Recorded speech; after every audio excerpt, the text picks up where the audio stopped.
大家好，我係團長 Joey，多謝你又嚟探我啦！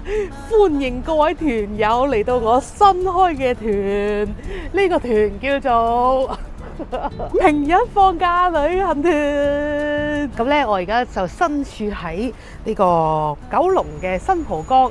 咁話說新蒲崗咧，就係我以前返工時間最長嘅一個地方啊！有4年嘅時間咧，我都係喺新蒲崗度度過嘅。咁咧，我以前咧就都有分享過啦。有時返工工作壓力大嘅時候咧，無論係幾百忙之中咧，我都會鍾意抽一日平日去俾自己放假，然後咧就一個人周圍去。我覺得有時咧未必一定要話旅行出國先可以達到嗰個放鬆嘅效果。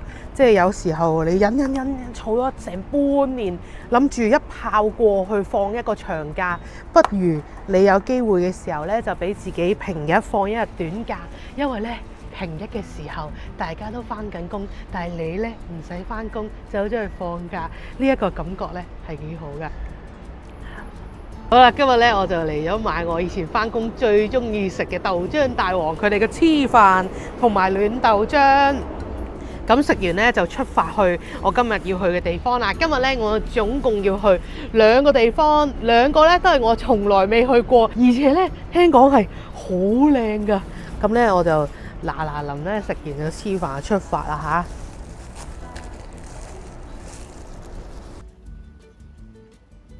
以前咧喺新蒲崗返工嘅時候咧，如果嗰日係特別多嘢做嘅話咧，我就會不顧一切咁買一個黐飯做早餐，因為黐飯、糯米啊、油炸鬼、肉鬆呢啲嘢做早餐其實係好誇張噶嘛。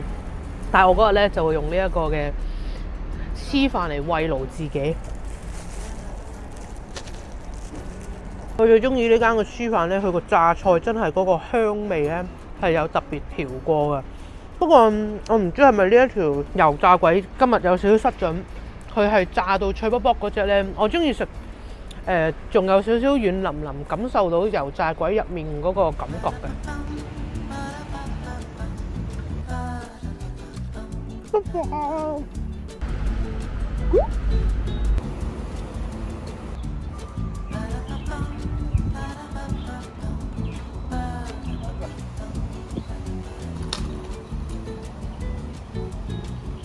嚟到呢一個嘅藍蓮院寺啊！我真係第一次走入嚟啊！我以前收工咧，成日都蒲呢個嘅鑽石山個荷里活廣場，但係從來咧都冇過嚟呢一邊行過呢一個嘅小公園啊，都唔係小公園啊！佢度咧全部嗰啲樹啊，哇，都整到好靚嘅形狀嘅，你睇下，睇下。跟住咧，佢係一路有播住一啲音樂聲啦，仲有啲雀仔聲啦。啲雀仔咧，唧到咧，我諗緊佢係咪假㗎？因為好多雀仔聲，點解我從來都冇發現過呢一個地方嘅？你哋識唔識啊？呢一度跟住個湖嗰啲倒影咧，倒影喺上面嗰個建築物，你睇下，捲咁樣嘅，好大條嘅金魚啊！點解我會突然間發現呢一個地方呢？因為大家都知道我最近上咗呢一個日式建築嘅人啊嘛，跟住咧就聽講話有個港版小京都，然後咧其實佢呢一度寫咧係佢呢個係咩唐風嘅設計嚟嘅，就唔係話和風嘅，即係可能係大家其實啲建築都有啲特性係一樣嘅。不過呢度咁多人嘅，哇！呢度咧原來瀑布嗰度咧有個餐廳㗎，佢哋好似咧喺個瀑布入邊度食嘢咁喎，咁鬼正嘅。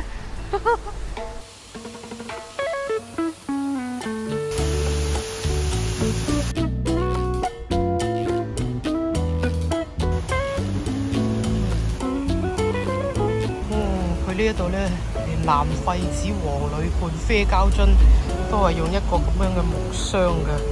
哦，呢一度就係傳說中好似京都嗰條橋啊，就係呢一度啦。我覺得咧入嚟咧就唔好本住個心話真係覺得自己去咗日本，因為始終都唔係日本嚟噶嘛，咁就唔好呃自己咯。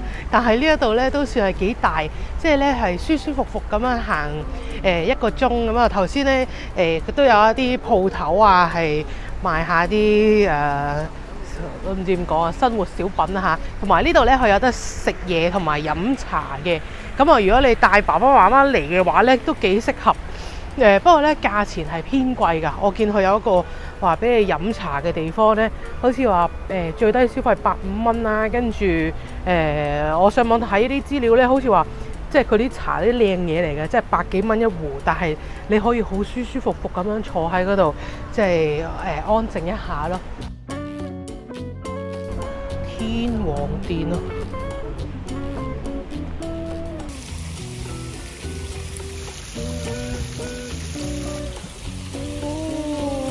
度有個開得好靚嘅荷花喎。大家讀中文咧，應該都有讀過呢個愛蓮說啊，係咪？同埋呢一個荷花啊，蓮花出於污泥而不染，作青蓮而不妖，係咪咁樣啊？每一次見到荷花咧，都真係會有呢一種感覺。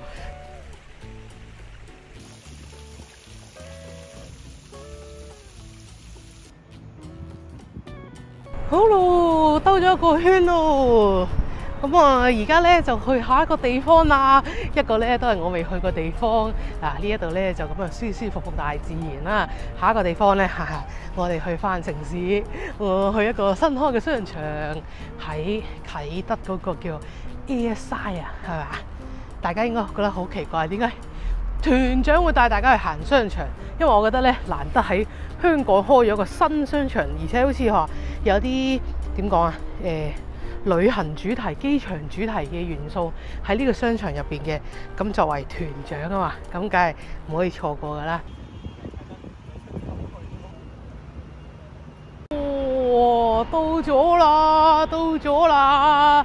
就係我身後嘅呢一個 Airside。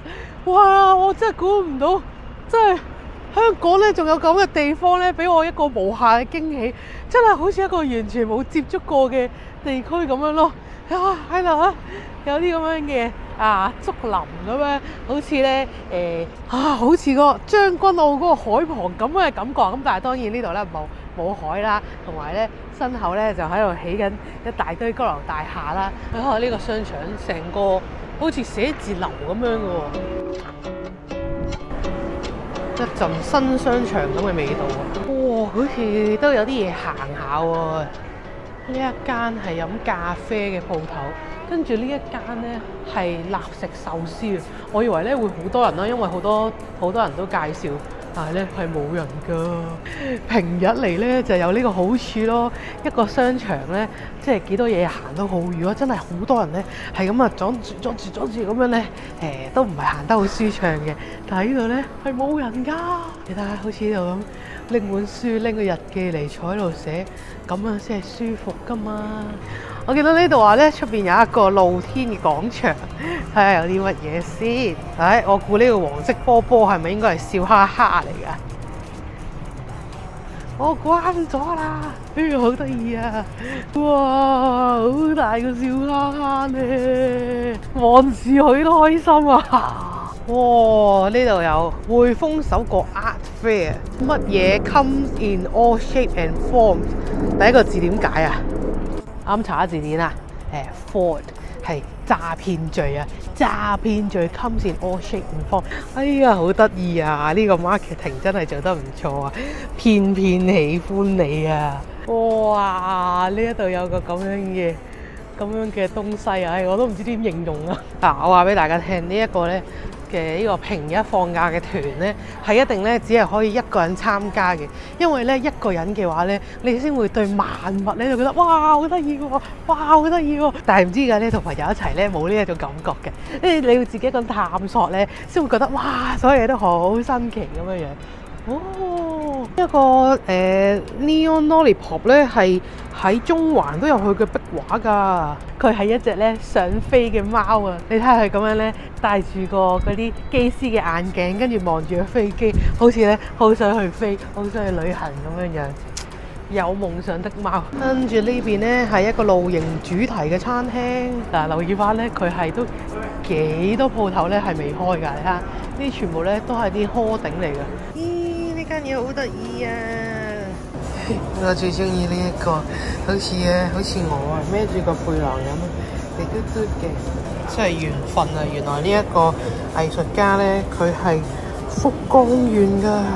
佢呢度嗰啲顏色咧，都好似我想象啊，機場嗰啲高級候機室咁樣，即係有種咧好似低調奢華咁樣嘅感覺啊嚇。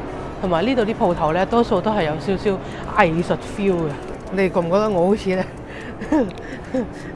好似呢個商場邀請我嚟介紹咁？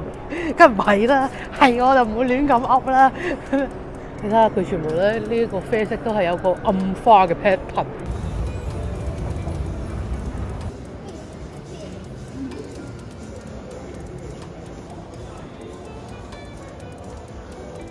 佢呢度嘅 food court 咧都幾多特色嘢食㗎喎。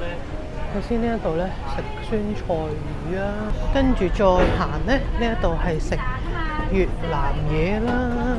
哇！呢個海南雞飯，哇！嗰啲雞咁似假嘅雞。跟住呢一度係食韓國嘢啦。哦，後邊呢個大路嘢啊，食咖喱銀咖喱啊！呢一間係咖喱飯。呢度係食漢堡喎。跟住呢一度係食拉麵。我諗佢嘅概念咧就係、每個地方嘅嘢食都有一間，咁就好似俾你環球美食咁樣咯。哦，呢度咧就係食台灣嘢。哇！呢一度有啲係窗邊嘅座位啊，等我擺一張坐先。OK。我好驚影到後邊啲人唔係幾好啊嘛，所以咧就翻個角度先。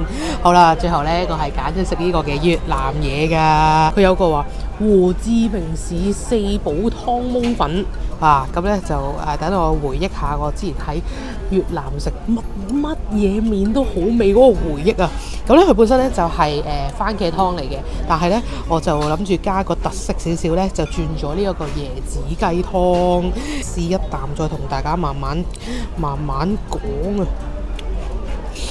今日咧係咁流鼻水啊，個聲濛濛地啊，係嘛？呢個配檬粉好似爭啲，如果配河粉呢啲湯可以掛到落個面度會好少少啊！佢呢個咧係嗰種酸，救到呢個匙羹啊！佢呢個咧係嗰種酸酸地嘅椰汁雞湯啊，飲落得幾濃郁嘅，都幾濃嘅。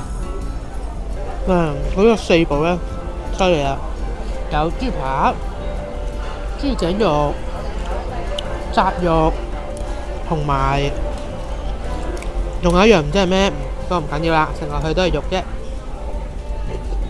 跟住咧我就加錢飲咗呢一個，因為我頭先講完馬來西亞嘢飲之後咧，我好想飲呢個桔仔水啊！咁我就問佢，我話有冇桔仔水啲 friend 啊？佢有推介我飲呢一個嘅鹹檸柚子蜜。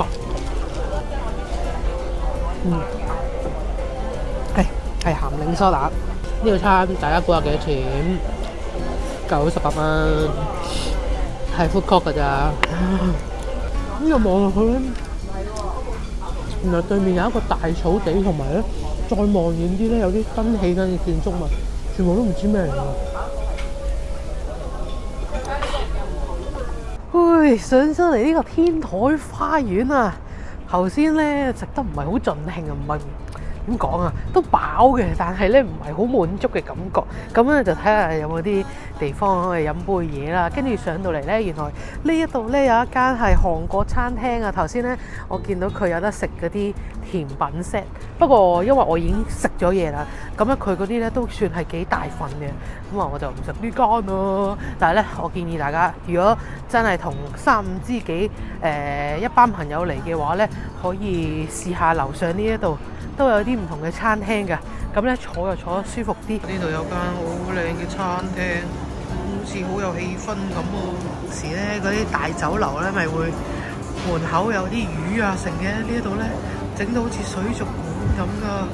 哇！呢度又有另一間靚餐廳，太可惜啦，我已經食飽咗啦。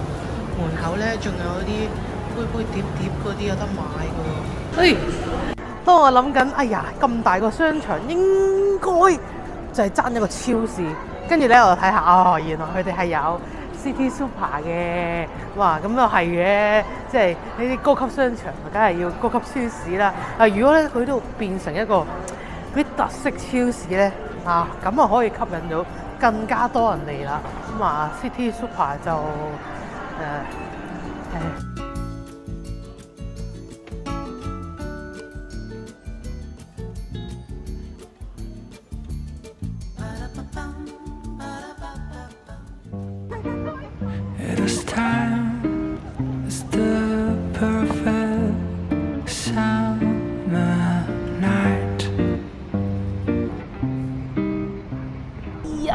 終於出咗嚟，離開咗呢一個冷氣房啦。而家咧太陽就嚟落山。因為我今日嗌啲嘢咧奇奇怪怪咁嘅味嘅。頭先喺地下嗰層，即係超市嗰層咧買咗呢一個麵包，呢個叫做咩玉米 muffin 啊。我諗住想食啲清清地嘅包嘛。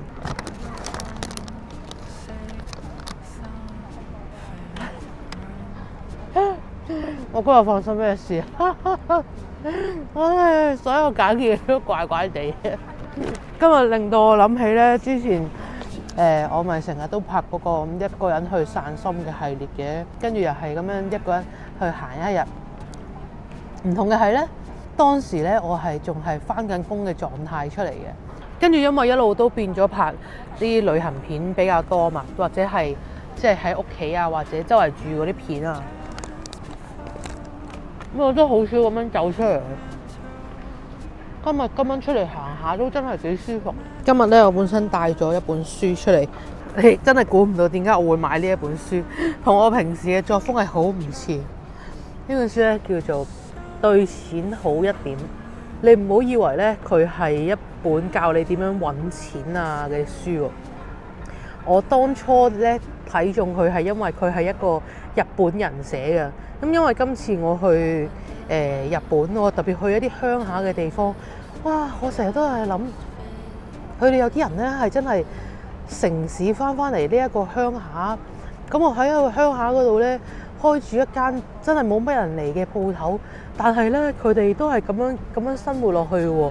我打開呢一本書嘅時候咧，好似譬如呢一度咁啦嚇，讓心靈滿足嘅使錢方法係咪？佢係話俾你聽咧，你唔好因為有金錢嘅焦慮咧，而一直俾錢而牽住鼻子走啊！即係因為咧，佢日本人而寫，我好想了解下日本人對金錢嘅睇法，同我哋香港人睇又有啲咩唔同呢？其實我當初諗住再拍翻呢一個嘅即係一日旅行團呢，係因為我去旅行嘅時候呢，我好多時候如果唔拍片嘅話呢，我嗰一日呢，我係會嘗試去過一啲唔係好使點用錢，但係呢又會令到我覺得好滿足咁樣嘅一日。咁點樣可以去做到呢？就係我嗰個出發點呢。我唔好話揾去邊一個地方去食呢個好豪華嘅嘢食，又或者去呢一個好靚嘅 cafe。我多數揾嗰個重點呢係一個我去嗰度呢，我係可以完全唔使用錢，但係我會睇到一啲好新奇嘅嘢。咁所以呢，我就係點解我會揀呢一個商場，就係我知道其實我嚟呢度呢，我係可以完全唔用錢嘅。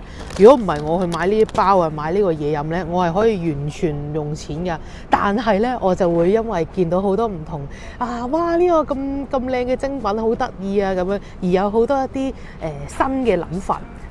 好啦，咁咧今集咧就應該差唔多嚟到呢一度噶啦，因為咧我就真係要靜靜地咁樣睇書啦。如果大家咧你哋身邊嘅社區有啲乜嘢新起嘅地方，咁你又覺得好舒服嘅，又或者係我嘅秘密小花園咁樣咧，你想同我分享咧，你都可以話俾我知。咁我哋今日條片咧就嚟到呢一度啦，多謝你哋陪咗我呢一個第一集嘅平日放假團。好啦，咁我哋咧就下條片再見。